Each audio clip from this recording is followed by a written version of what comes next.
7, 6, 5, 4, 3, 2, 1.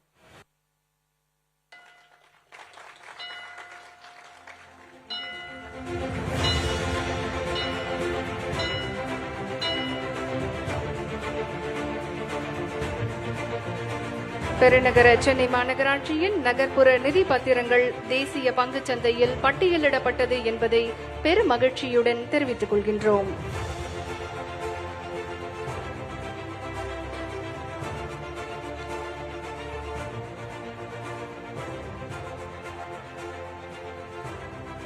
சிறப்புமிக்க இன்றைய நிகழ்ச்சியில் பெருநகர சென்னை மாநகராட்சி ஆணையாளர் மதிப்பிற்குரிய திரு ஜெய் குமரகுருபரன் IAS அவர்களை நன்றி உரையாற்ற அன்போடு அழைக்கின்றோம்.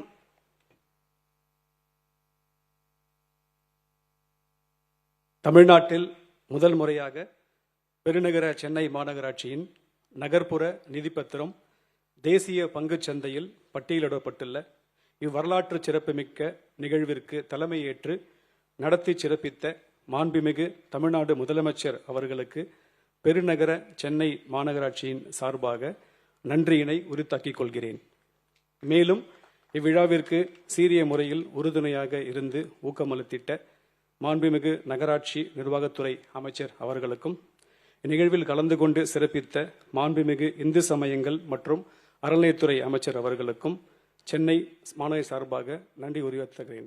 சென்னை கலைவாணர் அரங்கத்தில் சென்னை மாநகராட்சியின் 200 கோடி ரூபாய் நிதி பத்திரங்கள் தேசிய பங்கு சந்தையில் பட்டியலிடப்பட்டிருக்கிறது. அதனை முதலமைச்சர் மு.க.ஸ்டாலின் தொடங்கி வைத்திருக்கிறார். இது குறித்த கூடுதல் விவரங்களை தருகிறார் செய்தியாளர் அன்புச்செல்வன். அன்புச்செல்வன், விவரங்கள்.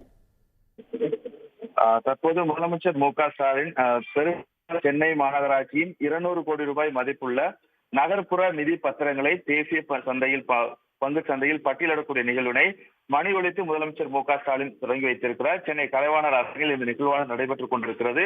அதாவது நகராட்சி நிர்வாகம் மற்றும் குடிநீர் வழங்கல் துறை மற்றும் பெருநகர சென்னை மாநகராட்சியில் நடைபெறக்கூடிய அந்த நகர்ப்புற நிதி பத்திரங்கள் தேசிய பங்கு சந்தையில் பட்டியலிடக்கூடிய நிகழ்வானது நடைபெற்றுக் கொண்டிருக்கிறது.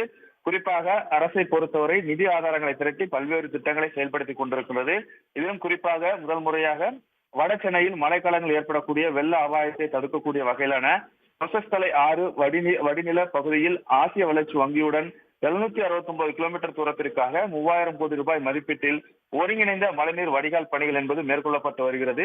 இதற்கு ஆசிய வங்கியிடமிருந்து குறிப்பாக ஒரு 70% மேலாக நிதி திரட்டப்பட்டிருக்கக்கூடிய நிலையில் அடுத்த கட்டமான திட்டங்களை செயல்படுத்தக்கூடிய வகையில் தான் நிதி ஆதாரங்களுக்காக தற்போது 200 கோடி ரூபாய் மதிப்பீட்டில் நகர்ப்புற நிதி பத்திரங்களை தேசிய பங்குச்சந்தையில் பட்டியலிடக்கூடிய நிகழ்வினைத்தான் முதலமைச்சர் மு.க.ஸ்டாலின் மணி ஒலித்து தொடங்கி வைத்திருக்கிறார்.